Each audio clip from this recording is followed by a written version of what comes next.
Përshëndetje. Sot do flasim për përdorimin e të njëjtave fjalë si pranë, përpara, afër, para, si ndajfolje dhe si parafjalë. Për shembull, me qëndro pranë. Fjala pranë këtu është ndajfolje.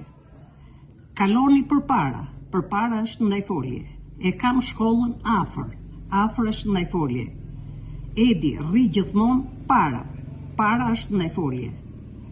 Mos rri pranë zjarrit. Kjo fjala pranë është parafjalë.